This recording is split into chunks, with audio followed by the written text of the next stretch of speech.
And it's Monday, y'all, and I know y'all didn't have a good weekend. I thank you for the Detroit Lions for ruining my Christmas. If you're a close family member of mine, you're probably hearing it first here on the pod, but Christmas is canceled. Christmas is canceled. I don't know what you guys are going to do this week. I'm going to work all week. No time off, selling houses. Christmas is canceled. Return the presents because the Detroit Lions ruined our holiday. And with that being said, we're going to talk about it. And of course, I guess I'm forced to because we brought him on a long time ago. And being a Steelers fan, I got to bring on my main man, Jersey Fred, from the last time outside of San Diego. Next week, we're going to be in San Diego. Jersey Fred, what is poppin', my brother? Your smile is too big on your face. I think you're a jackass. Yeah, I had a great weekend, topped off by just a wonderful Sunday. Wonderful. You say wonderful. Yeah, just perfection. Okay. But I guess we'll get into more of that. But we had a busy week, me and you. We did have a busy week of that, and we'll talk about that because I had some great stories I want to share. But I got to get into this right away, and then we'll pause. Then we'll go into more NFL. But I want to start with this, and I need your help, Fred. I need your help here, and if I'm going to play a clip for you, I want you to pay real close attention. Okay? You're freezing though. I'm freezing. Yeah. All right. Am I? No, let's see if this works. Okay, I'm going to play this first clip for you, Fred. This was the first touchdown that was called on a offensive pass interference on Tesla. Yeah. Okay, I want you to watch Joey Porter Jr. here on this play. Okay? That's a push, Fred. Yeah. I'm going to play it again. Okay. All right. If they consider this a push, okay, I can get down with that. Now, let me play another clip for you, Fred. Go ahead. Here's another one. All right. Is that a push? Because you just called it before. Let's look at it again. I think his arms go up after, way after. Look at it. Now his arms go up. You're getting that. Go ahead. So they should have won the game? Yeah, they should have won the game. Of course they should have won the game. Do you have the offensive PI of Darnell Washington in the end zone?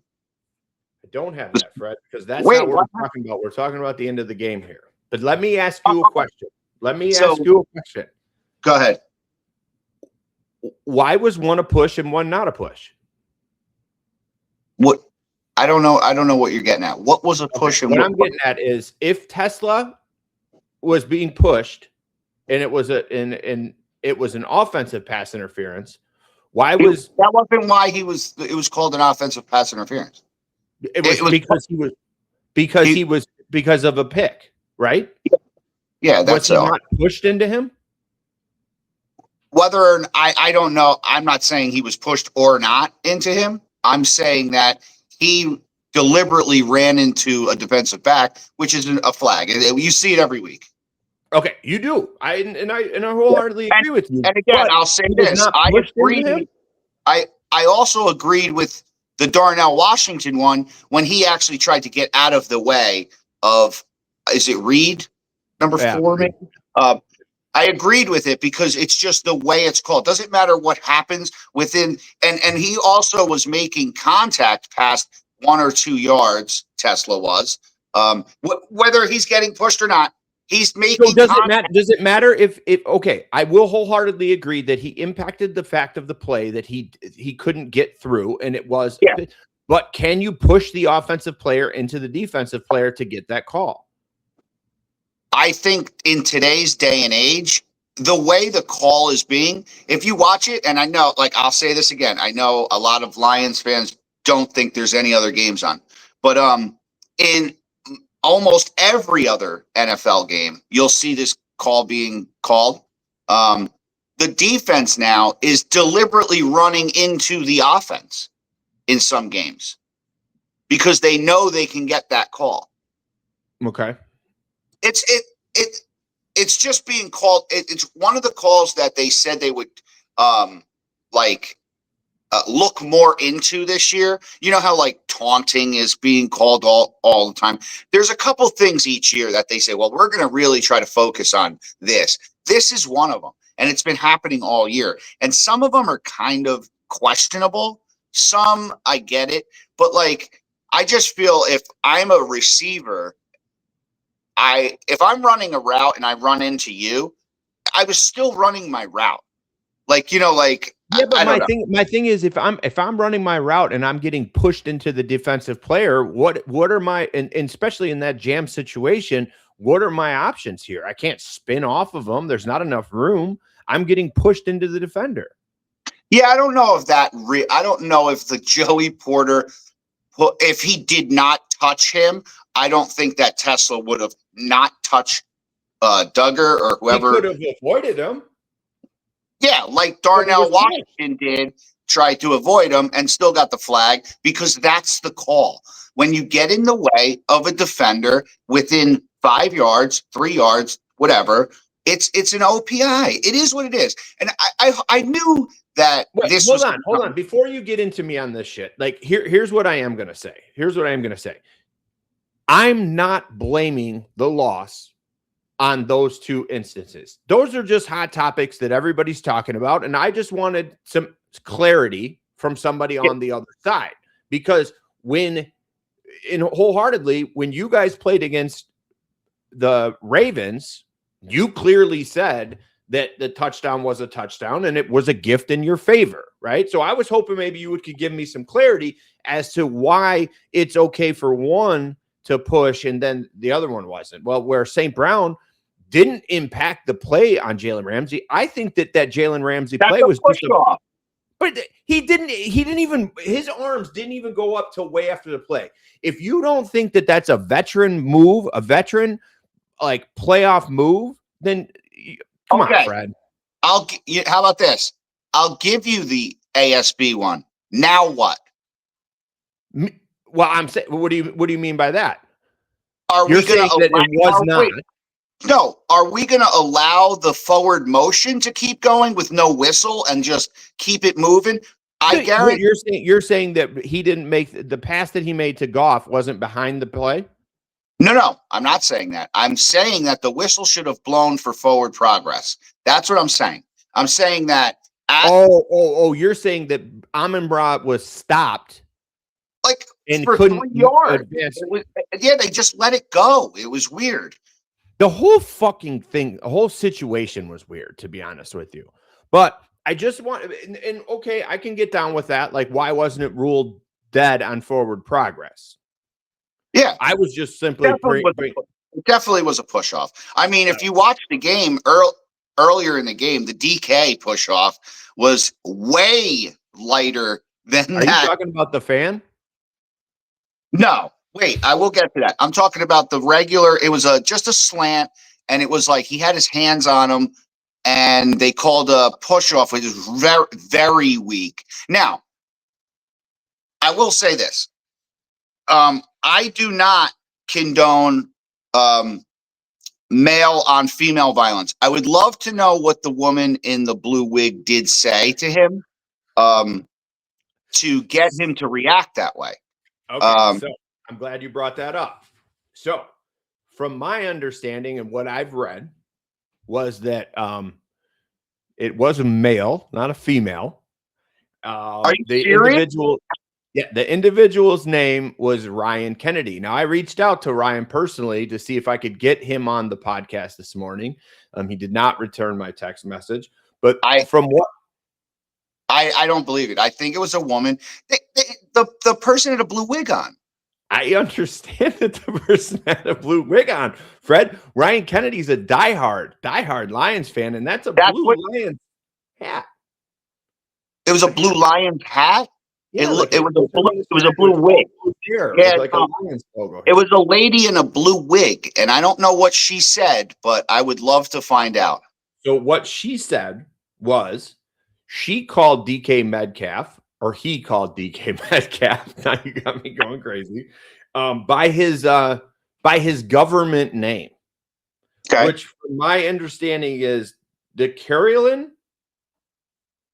Zuccari. What is it? Do you know it? Yeah, I do, and I know. I know what you're saying. What is his name? What's his government name? It's like Decarius. Right. So apparently he didn't like that. But I also heard this morning too on Shannon Sharp's podcast, and I can't think of the guy's name. I'm having a brain freeze right now. The guy from the Cincinnati Bengals that's on Shannon Sharp's podcast. Ocho. Oh, Ocho Cinco said that he had made derogatory comments towards him using the N-word and 100% making a comment about his mother being the C word. Yeah, 100%. That woman with the blue wig, if we can get her somehow onto this podcast, I know what that woman's going to say. I know the woman is going to say that, oh, I was just calling him by his name. I'm a super fan. Yay. But I guarantee there's other things going on. And what happened? Now, will DK get fined? Probably, slapping the shit out of a lady in the front row. I mean, not cool. But I know there was other things behind it. At the end of the day, moving forward, the Steelers came into your home, robbed the place, slapped the shit out of people, and left. That's how it ended. The lady in the blue wig also needs to take some responsibility on what happened. I get it. And Brad, we had this conversation before about yelling at people at work. Everyone there, oh, he needs to be professional. He needs to blah, blah, blah. Well, if a lady in a blue wig is yelling at you while you're sitting at your desk in the morning, right, you have every right to yell back at her. Now, laying your hands on a woman, no. Right. So you're not condoning the fact that DK Metcalf hit a fan. A woman. If we do find out by any stretch of the imagination that this was a male fan, I do condone slapping the shit out of him, and he deserved it. Now, with that being said, if it was derogatory and racist related stuff like that, yes, I do condone it. A slap in the face, give me a break. Like, well, I don't even know if necessarily it was a slap. Like, he grabbed his shirt, pulled his shirt, and like pushed his shirt back. And it ripped her shirt. You're fixated on the fact that it's a female. Yeah, and I don't condone male on female violence. I don't think a male should ever put his hands on a female in any like that. But if I think he could yell back at her, I would be okay with that. But if we ever do find out who this male is, if it is even a male, I think it's a female though. I would say that he deserved more than getting his shirt ripped. He deserved to get dragged up and down Woodward. My understanding is he or she was escorted out of the game. I don't believe that he was there for the rest of the game. Good. He or she, I think it was, should have gotten escorted out because, like I said, Brad, if someone's outside of your office screaming racist and derogatory things about your wife or your mother. But if I was to go outside this office and punch this no, not outside the office, in your work environment. He wasn't on the street. He was doing his job. He was at his office. Right. There by no means was it okay for him to hit male or female. No, he is a professional. And look, I'm not condoning whatever this jackass said. Like, there's conflicting stories. We offered him the opportunity to come on and say and tell his side of the story, and he did not return my text messages. But at the end of the day, DK's got to be a professional, and he's got he's going to have repercussions here. And you guys are going to miss him next week. He will not play. I don't know if he gets suspended. He's definitely getting fined, obviously. Yeah, I don't know if he's getting suspended. And you know what? I'm okay with it. Like I said, I don't condone a male hitting a female or touching a female in an aggressive way. I do not condone that at all. Don't get it twisted. But if we do find out that this super fan is a male, then I condone. I don't think he did enough. I think he should have dragged them in. And if you want to get in someone's face, get in his face now, super fan. You know, blue wig guy. Well, like we're getting again. It was ridiculous. The fact that whatever did happen. But I think what you were saying about the Steelers coming into our stadium and smacking the shit out of us is pretty spot on. And this is especially the first 3 quarters. I mean, I'm not saying the entire game. It's like the third quarter may have been Dan Campbell's worst quarter in his coaching career. Well, the fact that we didn't have a single first down in the fourth quarter. He's the play caller. Play calling? Isn't he the play caller? He's the play caller, but he's not making the plays, Fred. No. That's why I said it was his worst quarter in his coaching career. So you're saying that Dan Campbell's offensive play calling and these guys unable to convert was the reason that we had 0 first downs? Like, he called a play, like, where are the players? Where are the players' accountability in this? Well, I think he's calling bad plays. I mean, that's my thing. It's like, just because you call a play doesn't mean it will be executed. I mean, and you don't know what if. Okay, so if you call a run play and there's 10 guys in the box and they don't get a yard, it's the player's fault? Great point. Okay, great point. Because Dan Campbell calls a run play with 10 players in the box. Whose job is it now to see the 10 players and make that adjustment?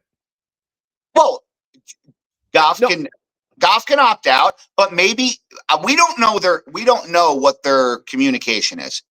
Okay. We don't know if that's something they want to do to set up something later on in the game. Okay. I want to play another video. But I don't know if we should just throw the blame on Goff. The guy had 350 yards, 3 touchdowns. Whoa. Stop. You know full well that 300 and some yards is absolute trash. Like, 120 of it, 130 of it came in the fourth quarter when you were already getting smacked around. So 300 yards means nothing to me. And this is where my frustration lies. I'm going to play another video for you, Fred. And this is a little bit longer, but this was Goff this week. Only a few games left. Kind of have to win them all.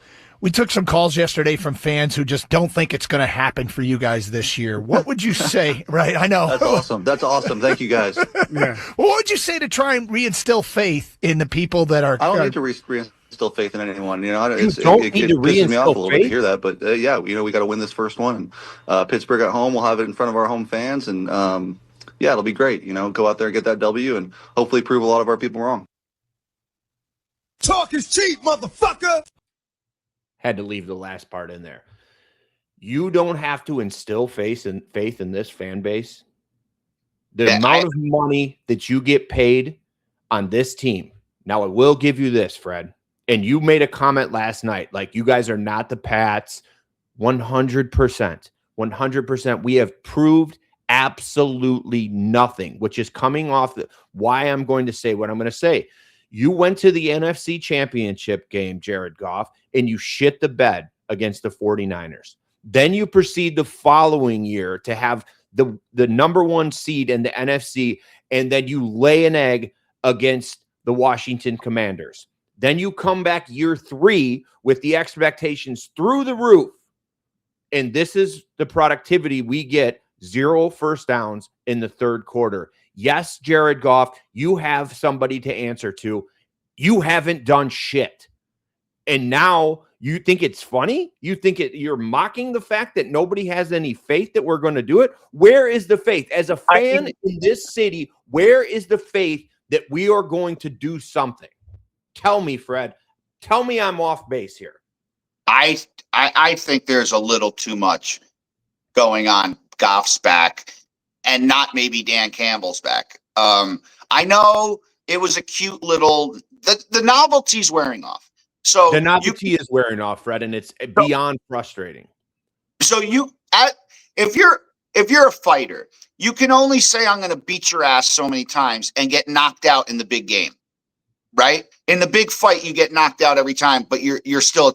I'm still gonna knock people out. No, you're not. No one believes it anymore. The kneecap bullshit, no one believes anymore. Okay, the all grit, no quit, nobody believes anymore. I'm not even talking about. I'm taking everyone outside, the outside people, the people that aren't from Detroit or Michigan and thought that Dan Campbell was, whoa, this dude's cool, man. He's awesome, bite kneecaps and shit. Those are the people who also are sick of the thing. No one gives a shit about his Starbucks order the next day.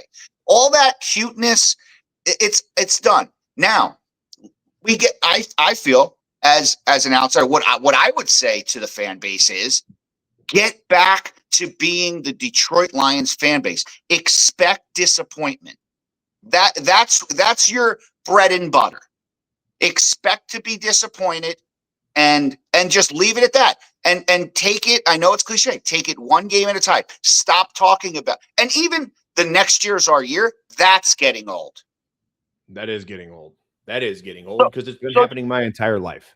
So just stop with all the like cliches and all the cuteness and like just stop. Win games and don't say it's Super Bowl or bust. No, we want to win this week. We want to win next week. We want to win the division. And to be honest, every other team does that. There's not a lot of teams that are like, oh, it's Super Bowl or bust. So I don't understand why they created that novelty of Super Bowl or bust. I would love to backfiring on the fan base. Right. I would love to sit here and debate you and tell you you're wrong and wholeheartedly, but I'd love to tell you to shut the fuck up. But you're not wrong, Fred. You're not wrong. The fact that we are in our heads as fans are in the clouds on this team. I'm wholeheartedly hand up. Like I have to say it. Like this team.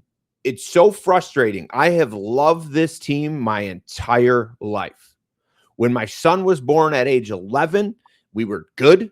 Stafford was good. We went to the playoffs, and I looked at my son's eyes and I said, you are never going to see a bad football team in this city.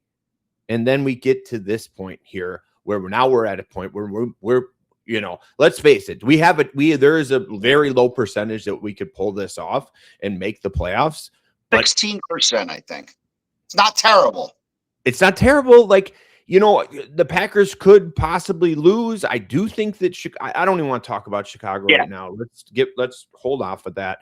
But it's frustrating to be a fan of this team. And I get shit all the time. I've been getting it my entire life on how I care about this team so much. I can't believe that I'm going to let this. I'm going to ruin my family's Christmas, Fred. No, you're not. The Lions are going to ruin your family Christmas. Lions ruin my family Christmas. That's what it is. I will say this though, Brad. The smoke and mirrors and the hoopla around this particular team, Dan Campbell created that. Yeah. Okay. So that's the guy. Listen, every press conference, we need to clean things up. We need to get Monty the ball more. We need to win games. Like, dude, enough. So you're telling me that you feel that this mediocre season of this year, of this team, falls directly on Dan Campbell? I think that, and I think I may have said this to you, I think they overachieved 2 years ago, went to the NFC Championship. The next year, had a great season, shit the bed, and now the dust has settled, and this is the team. This is it. This is where you're at right now. You're going to struggle to win in a tough division. It's like the window is closing on the division. Yeah, right. I will agree. We are in an extremely hard division. Like that division, the window was open for you.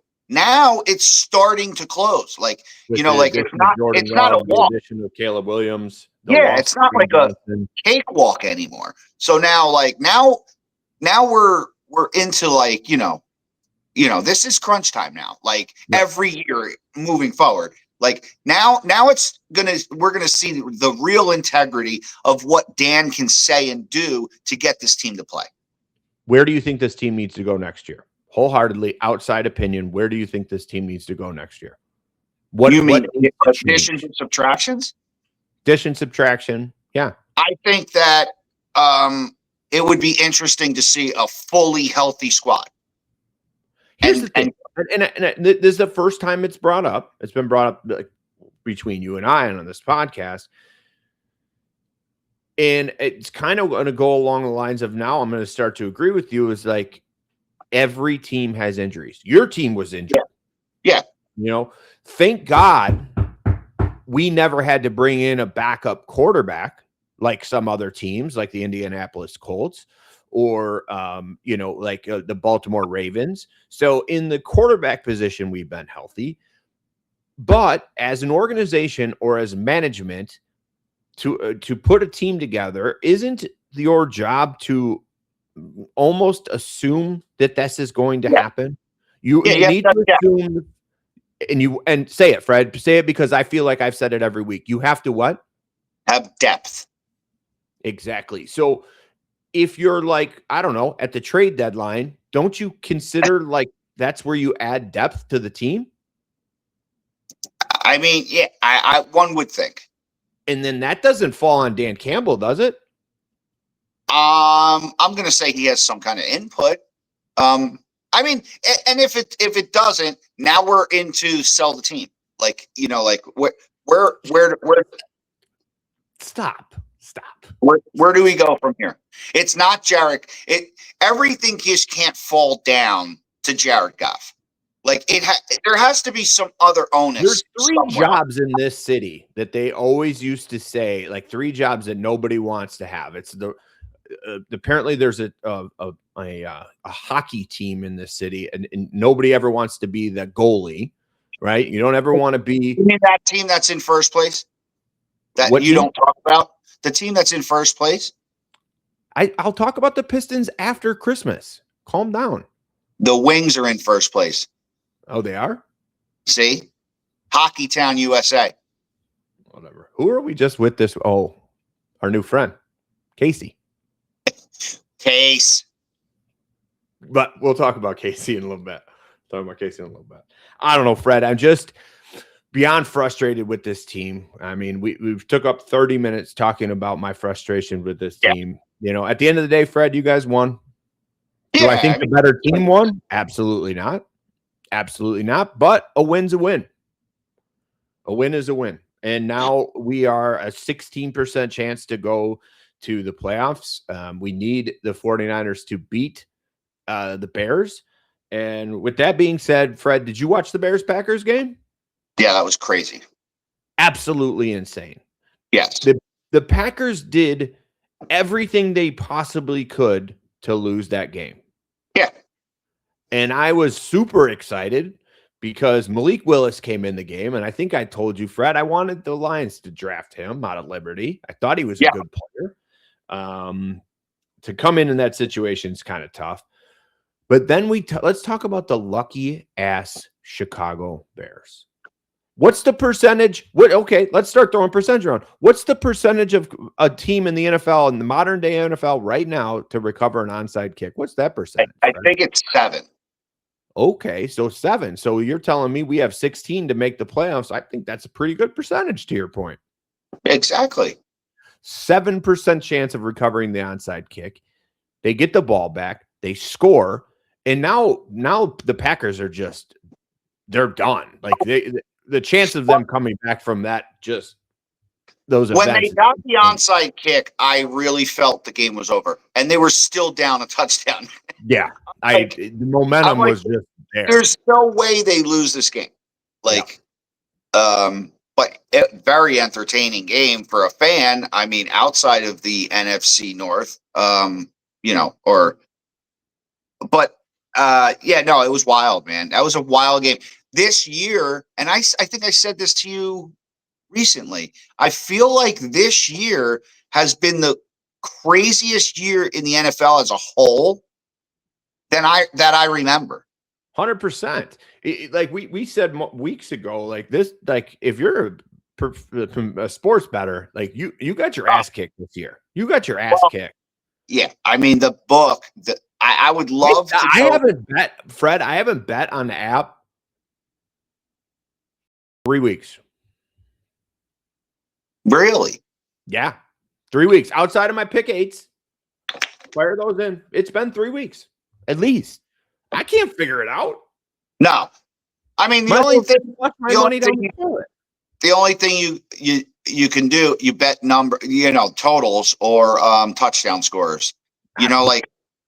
So 4 weeks ago, I was betting touchdowns. Won a little bit. Maybe I'll get back into touchdowns this weekend. I don't know. Yeah, but the Thursday night game. Let's go back even forth. Rams Seahawks. Probably one of the probably the second best game of the season outside of the first week of Buffalo Baltimore, which I don't think you can top that game. But Rams Seahawks. Darnold, can he win big games now, Fred? Yeah, I think he can. It'll be interesting, man, because yes, it was a big game. The season wasn't on the line type of big game, but it was a big game. The number one spot in the NFC was. I want to see him in the playoffs. I want to see him in the playoffs too.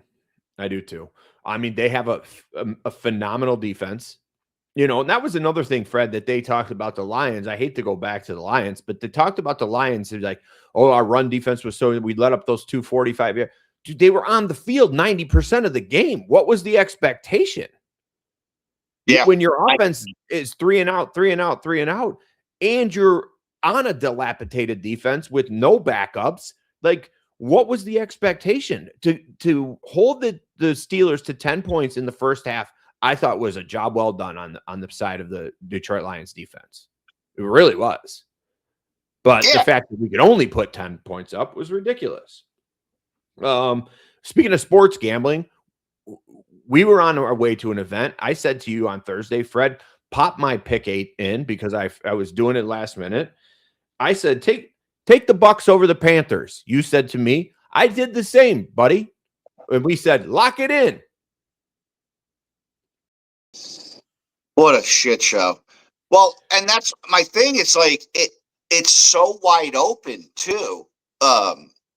This NFL season, I don't know who would have picked the Panthers. Like now, it's not over yet. It's not. So there can be some switching in there, but like I mean, it's been a crazy year for the NFL. Very exciting though.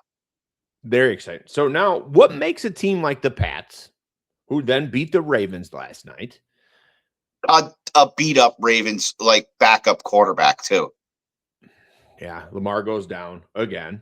Like when I was talking about the Ravens, I was talking about a healthy Lamar, and we have really for that. You said a healthy Lamar, this team finishes out undefeated. And also, like even when he did come back, he was like half healthy.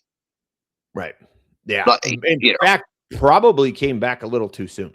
Probably. I mean, I don't know. Like he wasn't running the ball the first like 2 games that he came back. Against the Steelers, he barely ran the ball. The Steelers win against Baltimore.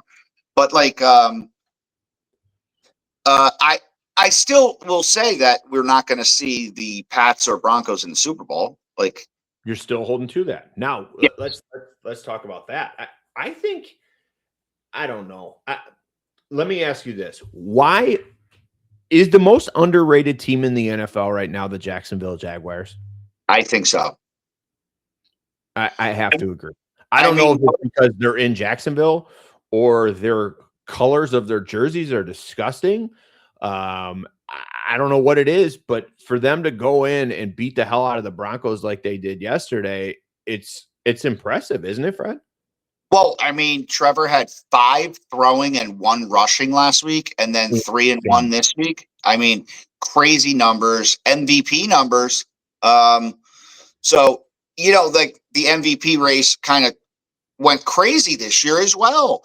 We were talking about Baker. We were talking about, Bo Nix, and like, no, I don't think Bo Nix is out of the question, but like Matty Stafford, Sam Darnold, like, I don't know, like, Trevor Lawrence could be there. We were talking about Josh Allen, like there's a lot of guys that. Are you now putting Trevor Lawrence into that conversation of MVP this year? Yeah. I'm going to put him in the conversation. I would like to look at his numbers a little deeper. I haven't really looked at his numbers per se, but like, because nobody knows where Jacksonville is. They heard it's in Florida. Yeah, I thought it was in Georgia. Isn't it? You're right. It is. It is South Georgia. It's South Georgia. South Georgia. North Florida.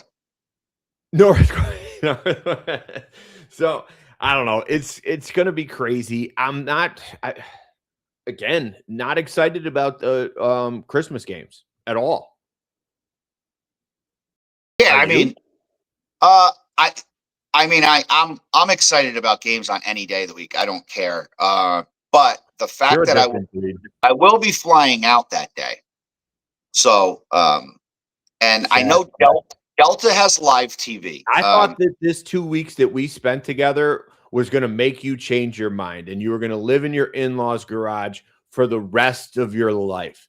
But apparently these last 2 weeks meant nothing to you. No, they meant a lot. It solidified my decision to leave. Look at where you're sitting right now. You're not going to get that in San Diego. You don't have all these trophies. You don't have that big projector. You don't have all the accolades. You don't have a heater that you only need to pump on 3. You're not even wearing pants. It's so warm in that garage. Yeah, short sleeve shirt on, shorts. Jorts? No, Dave's got shorts on, t-shirts. Well, so I actually spent some time with your family yesterday, and let's kind of talk about that. And we'll talk about the 2 weeks we spent together because it's over, right? Actually, tonight, I believe that we're celebrating Christmas together tonight, Fred. Right. Which I'm excited about. We'll be together tonight. I went and bought your gift last week. Oh my God, I'm so excited. You should be. You should be. I know. I personally went and bought the gift, Fred. There's only one other person on this planet that I purchase gifts for, and that's my wife. My wife does the rest of the shopping. I don't do anything but purchase her gifts and purchase your gift, Fred. I feel special. You should. So I get a phone call from a text message from your wife on Saturday afternoon-ish evening, and she says, "This is not an April Fool's joke, but our Santa Claus has gotten sick and we need you." And immediately I said to myself, number one, Fred, your wife is a saint. No matter what she asks of me, I will do it. But it's next man up mentality, Fred. Dude, when I heard about Santa calling in sick, they looked over at me. I just, brushed it off because you know how I feel. Not a Santa guy. I didn't know that. No, can't stand the guy. Hot take. Yeah, very. And I'll get into that a little later. But I was like, stop it. Like, and then I said, yeah, maybe Brad will do it. That's how that came up. And I half-heartedly said it, but then in my mind, I said, you know what? Brad is definitely a better person than I am. And Brad would do it. Like, I'm like, he's just down for anything. And then I kind of said it in a joking way. Then I go out, smoke a cig, come back in, and Mary's like, Brad's booked. Brad's Santa. And I'm like, well, are you serious? How did it come up? She goes, texted me right back. I'm in. And I didn't even hesitate. I'm like, I knew it. Yeah. And then I'm like, is Sarah going to be Mrs. Claus? And she's like, no, I don't think that's going to happen. So absolutely not. Yeah. So I come over to Fred's Christmas party as Santa Claus. Yes. For all the kids. You guys, if you follow me on social media, more for the aunties. Makes sense. I mean, Jesus, I never saw somebody straddle Santa. Yeah, you would have thought Elvis entered the building, wouldn't you? Yeah, makes sense. I was referred to as the Santa on Ozempic. Yes. Even though I had a pillow in there, Fred. Beetle threw a pillow down there. But the whole thing was just magical. It was magical. It was magical. I did enjoy it. I had a great time, and it was fun. And I don't understand how you guys have so many people in one home. That was insane. Fred, I know you hid in the garage a good majority of the time. Did. It's a lot of people. But shout out to Beetle and the crew for hosting that holiday party. You know, him and Pat, they don't mess around. And you're already in next year. You're in. Yeah, I'm in. I'm committed. I'm not going to give up. And you know what? I know you.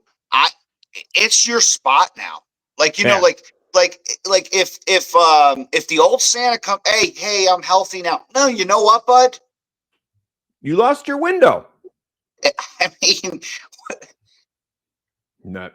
All right, we got to talk a little bit about college football. Well, first and foremost, Fred, let's talk about the dynasty going on in Big Rapids. Yes, 4 out of 5 I brought years. that up to a couple of nephews out there, and one of them wasn't too happy about that. Yeah, they don't understand championships. But you know what's smart about the guy? He's dating a Ferris athlete. At least he's got half of them's out there. Davenport kid. Yeah. They still have a school? They're still there? I think it's online only now. Online. Okay. That's good. So what do you do for the football program? You just kind of run around the backyard, videotape yourself, send it in? It's a club now. Makes sense. Yeah. So we got I watched the game, 4:00. Yeah. It was a decent game at first, then got away. Typical Ferris fashion. Yeah. But I think it's correct me if I'm wrong. I think it's 4 out of 5 years. 4 national championships in 5 years. That, my friend, is what we call a dynasty. They got to come to the FBS. We can't. Why not? We don't have the facility. Oh, that's where the problem is. We don't have the capacity, and we need a rich alumni. In fact, this goes out to you. One of my fraternity brothers, Glenn Sutton. Glenn, this is for you, my friend. Glenn, I'm letting you know right now, you can be the savior of this school is you donate to the school, build the facilities so that we can go D1. 1AA. Let's compete with like a Central, Western, Eastern, in the MAC. Yeah, and Montana. Right now we're steamrolling teams. Yeah. Steamrolling. It's insane. I mean, JMU did it, and now they're in the playoffs. That could be us. Let me ask you this, Fred. And you've been in this. Well, this is a little bit dating your time here in Michigan, but in their prime, in Grand Valley's prime, back in my day in the 90s, early 2000s, compared to this Ferris team at their prime, who has the better program? I think Ferris does. Hands down. Yeah. Hands down. So I didn't tell you this, though, but I did get a text. Alabama, Oklahoma, dog shit. JMU, Oregon, dog shit. Texas Tech, this was a voice text, by the way. Texas Tech, I'm sorry. Texas A&M, who did I say? Oh, Miami, dog shit. Put Notre Dame in the playoffs. Who do you think that text was from? My man Nolan. Yeah, Nolan's pissed. Nolan was pissed. Well, wasted weekend of football. Then Nolan, did you see Nolan goes to the Lions game? This poor guy just got his dick kicked in all weekend. I mean, glutton for punishment, Nolan is. It's after watching Ole Miss and Tulane and the JMU Oregon game, first of all, both of those teams shouldn't be there. We know that. I think everybody understands that. I I was hoping it was even worse than it was. Now, people looked at the score, and I heard somebody say this to me yesterday. JMU put up 34 points. I'm like, dude, it was 41-3 in the third quarter. Right. Like everybody's that you're they third stopped playing. Letting these kids play in a championship game or a playoff game. Yeah. You know? So like that's not impressive to me. You know, so and then I don't care if you're 41-3 or whatever. I mean, dude, they didn't belong there. Everyone knows they didn't belong there. Like I'm just, you know, I don't know. It's a shame, but you know, the next round, I thought that the Miami Texas A&M game was good. At the end, it was fucking 3-3 to the end of the game. But you know, we'll see the next round. Comment on that game. I watched that entire game right before I went out to dinner with with some friends on Saturday evening. I was and I've said this for weeks. I was rooting for Texas A&M. I wanted them to go far. I have said that. But for that freshman to fumble the ball in that situation on Miami and then turn around and score, I thought was awesome. Because like the whole team is consoling this kid. You feel for him being a freshman in one of the biggest games of his life. To fumble the ball is just, I mean, that could break a kid. And he turns around and scores the winning touchdown. I thought it was awesome. It was such a cool. And that, my friend, is what makes college football special. Big games, big moments. I was okay. I was okay with that game. I'll tell you though, the Alabama-Oklahoma game was a good game. So I'm not going to call it dog shit. I think that text message was sent more in frustration than anything. Yeah. And if you don't think that Nolan has a legitimate gripe, you're just a Notre Dame hater. Yeah, because nobody thinks that JMU or Tulane should be there. Right. Now, whether what they decided to do after the fact, not playing in the bowl or playing in the bowl, that's a whole different. But the fact of the fact is Notre Dame got screwed, and it was even more prevalent on Saturday. Yeah. Moving on, Fred, I watched boxing on Saturday evening. Yes. Wait, no, Friday evening. Sorry, getting my days mixed up. Friday. And I was interested, and I'm not a boxing fan. I don't dislike the sport. There's just a lot to it, and I got a lot on my plate. You, my friend, are a huge boxing fan. Yes. I think the draw obviously was the hype around the fight, the whole Jake Paul thing. We got to see like this guy, you know, Anthony Joshua was a big dude, 6'5", 250.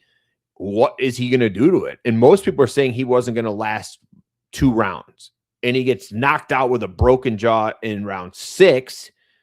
I thought it was cool. I liked it. I thought it was awesome. I mean, God, I almost posted a picture yesterday after the Lions game, like of Jake Paul. I'm like, this is how I feel after this loss, because it was pretty accurate. I should have. It probably would have gotten a ton of activity. We didn't talk about this text message, nothing at all. So I'm very curious. What was your take on the fight? And do you think it's Jake Paul that made the draw that put somebody like me in the situation to watch it? Or was it the fact that it was on Netflix and I could? That's what Jake Paul does. Jake Paul is going to get eyes on the screen. Now, I think this particular fight, it was supposed to be Tank, and which I think he would have had a better chance at, Gervonta Davis. So, like, he was supposed to fight him, but then because of the domestic violence issues, he had to drop out, and Anthony Joshua comes in.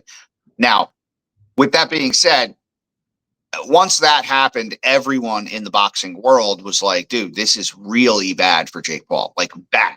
Like, you know, it's not going to be. So the undercard is really what saved the whole day. Like, you know, like his fight wasn't terrible. He did nothing for 6 rounds. It was almost like he lost a bet and had to see how long he can survive. And that's what I thought. I thought it was. He's just trying to prove. I thought he was just trying to prove the fact that he could last longer than 2 rounds. Yeah. Yes. And I think and he did that, I guess. Right. I mean, yeah. For 92 million for a broken jaw, I'd do it. You know, Tomorrow. like, yeah. So, but the days, what it's going to change about Jake Paul is he'll never fight a heavyweight again. Like, because you know, he just won't. He's lucky that the broken jaw is the only injury he got. Because he could have really gotten hurt in there. Like Anthony Joshua was a former champ and stuff like that. Like that was not a typical Jake Paul opponent. So now moving forward, he says he's going to take some time off and then go down a cruiserweight or whatever, which is understandable. There's nobody should want to fight somebody 40 pounds heavier than them. Like, I don't know. Like that was kind of, what's that? 40 pounds and 5 inches too, right? Yeah, it was dumb. Like, you know, like it was not a good move. Yeah. And if you want to pat him on the back for lasting 6 rounds and clinching most of the time and running around, I mean, yeah, that's cool too. Like not everyone can do that. But it would be more exciting if he fought somebody just in his weight class and a boxer. I'd like to see that. And I think that's going to be his next. I mean, everyone is ringing his phone, like, because that's what Jake Paul does. Jake Paul gets the bag like that. Like, you know, like everybody wants to be on the undercard of that, even because they know that that's where the money's at. So like, I'm sure, like, I know he did post like, that he drove himself to the hospital and he's ready for Canelo. Like, you know, like something like silly, but like, you know, like, even something like that, like he has to fight somebody that's like he went from fighting underachieving opponents to then fighting an overachieving opponent. Like that, he just did the polar opposite. And like, let me ask you this, because I have no clue, and we'll end on this part because we have a couple more things I want to talk about. Who do you think the ideal opponent would be for Jake Paul? It's still going to draw a crowd. It's still going to get somebody like me to watch, because that's the goal of Jake Paul. It's if you get me to watch, you're doing something right. If they get you to watch, it's just a fight. I mean, also, you know, he's on Netflix. That made it easy too. You know, right. Like for a lot of people, I don't know if like people are buying that fight, right? If you didn't have Netflix, so I just feel that what he should do is he's going to get the numbers anyway. I think he should truly fight someone in maybe the top 10 in his weight class, and try to go through the ranks now. Like everyone's sick and tired of the washed up UFC guys that he fought. You know, like, but nobody wanted to see that anymore. And then he goes and fights a former champ who's still boxing. Like he just went like now. Gervonta Davis would have been a great fight. He outweighed Gervonta, but Gervonta Davis is a stud. Like that would have been a very interesting fight, I thought. Now, maybe after all his legal issues and stuff like that, maybe he does fight Gervonta Davis. I don't know. I doubt he's going to fight a Canelo. Like the last time he brought up Canelo, I feel like Canelo like laughed him off. Like, you know, so, but I would say that he's going to take some time off. I wouldn't be surprised if Logan, like, I don't know, Logan was kind of like chirping some shit. So like, I don't know if, you know, that did not help. I'll tell you much. That his brother didn't do him any favors by being in Joshua's ear talking way too much. Like that just he put fuel on the fire. In fact, he broke his brother's jaw, in my opinion. He broke his brother's jaw. I mean, he's lucky he missed on some shots earlier in the fight, man. I mean, now Joshua's been out of the ring for a bit too, but like he's back. Like, you know, I don't like, you know, good dust up fight for him, but you know, it's not a fight that's going to be on like Joshua's resume, right now. You know, but it's going to be in his bank account. Yeah. Now I think Joshua ends up fighting Tyson Fury, which I think that's what's next for him. So like, I don't know. Let's see. It was entertaining though. I was entertained. I like for sure. now the grasping and the holding on his leg and stuff. I was just like, dude, come on, like like. And at one point, if you watched, referee called him into the middle and said the people didn't pay to see this. Yeah. If you're not, I thought that was great. If you're gonna fight. Like and I thought that was the best thing to say. Like in that moment, it was good. Now, we talked about it real briefly. Fred, obviously, you were in town. You've been in town for a couple weeks now. We got to hang out quite a bit, make some public appearances, and it was a perfect week for it because last week was all the holiday celebrations, all the charity things that we are involved in, and we had a good time. Tuesday was our big event. You got an opportunity to meet Nolan face to face. We came out together on Thursday, went to Don Cristo. Shout out to my boy Donnie, the probably one of the best cigar bars in the Metro Detroit area. Don Cristo's over in Shelby Township. Wouldn't you agree? I thought that was amazing. Now, the Detroit Club was amazing as well. A great setup. Shout out to Chef Anna for coming through. Yeah, shout out Chef Anna for coming through too. We got to hit us three, hung out. I went to Redcoat Tavern, had a burger there. And ended up there, which is awesome. Late night. I do have to say this, Fred. I do have to say this. My absolute, hanging out with Fred is just different. It is like you get some East Coast, you get a lot of New York, and you get Fred. And so for people who are cigar smokers, Fred and I are in the humidor together. And the waitress is in there and she's helping us with the thing. And we grab a cigar and the waitress says to Fred, how would you like this cut? Fred looks right in her eyes and said, right down the middle so I can put some shit in it.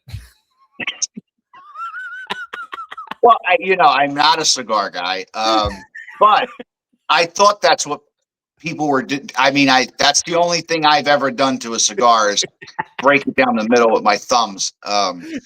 To put some zop on it. He looks at the waitress and says, "What? You can't smoke weed in here?" She's like, "I'll give you a V cut." Yeah, and that was it. She was done. She was done. She wanted no part of it. But yeah, no, the Detroit Club I thought was very awesome. Got to play a little billiards with the kid. Who would have known?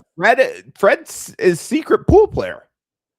No, I mean, listen, I haven't played pool in 10 years and competitively in 20. But the rumor is you have trophies up to your tits. I have trophies to my tits. Tri-County League, Sussex, Morris, Essex in Jersey, first and second place 5 years in a row, maybe. First or second, either won the league, lost in the playoffs, lost in the league, won in the playoffs. Trophies to my tits. This is 20 years ago, though. But, right. You don't lose it. And I love playing pool and I don't play enough anymore. But so it was nice to shoot some stick. Very cool setup there. There's a bar room and sitting room, a billiards room. And then Don Cristo's, I mean, dude, that place was just amazing because it didn't. Now, I'm not a cigar guy. Yeah. So I will, but it didn't feel to me as if I was sitting in a cigar lounge. Right. It felt like I was sitting in a bar that allowed you to smoke cigars. Yep. That makes sense. And the comfort of the chairs and just hanging out. Like, that's my favorite part. TVs everywhere. And there was also bar patrons in there. It felt like, so it felt like it was a sports bar that you were allowed to smoke cigars in, not like a small boxy room that, a bunch of dudes are sitting around, no TVs, smoking cigars. Right. For sure. So I thought that was really cool. That bar there is amazing. And we had some great conversation, and great guests. Great guests. Absolutely. Shout out to our new friend, Casey. Casey is the assistant. Casey at the bat. Shout out CC.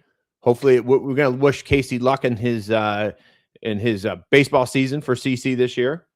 Yes. Head coach.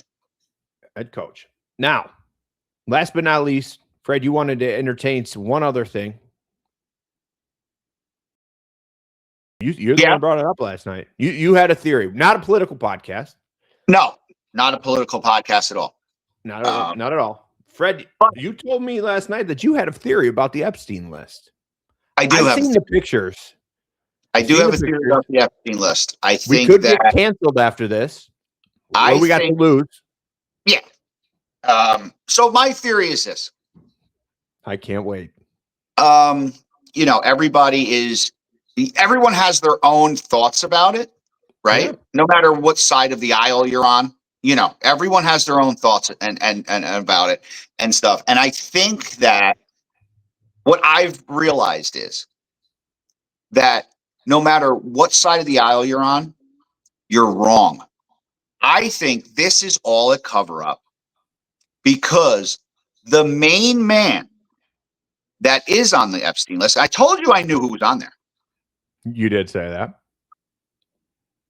Santa Claus. So hear me out. You're talking about a dude who watches kids sleep. Oh my God. Go back to the songs, right? He sees you when you're sleeping. He knows when you're awake. He's putting kids on naughty lists. If that doesn't tell me that you're on the Epstein list, then I don't know what you're looking for. Forget Trump, Clinton, Biden, Obama, Bannon. Forget that stuff. It's all redacted right now because it's Christmas, and they don't want to let that out. And then after the holidays blow over, then we're going to finally bag this fucking scumbag, and we'll get rid of Santa forever.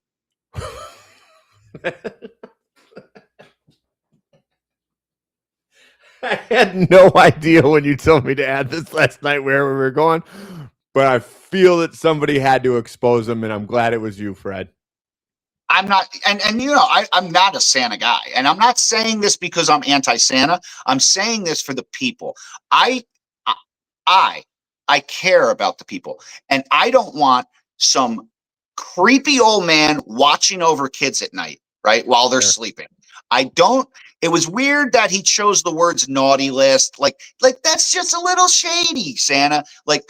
So Christopher Kringle, I believe his name is. Yeah, correct. He's the main culprit behind all of this. And he has easy travel. The list is his government name. And easy travel, right? He gets from place to place. Nobody knows. And he's sneaking in houses. Little shady. I mean, what? Loves when kids sit on his lap. I mean, I could keep going. Keep going. All right. I got a couple of shows I got you to watch, and then we'll wrap up. Fred, I need you to. I am in season 4, a mayor of Kingstown. Okay. Yes. You watch Jeremy Renner. Yep, but I haven't watched it, but I will. Okay. Season 4. We're watching The Beast in Me. What do you think so far? We are halfway through. I think it's really good. It's good.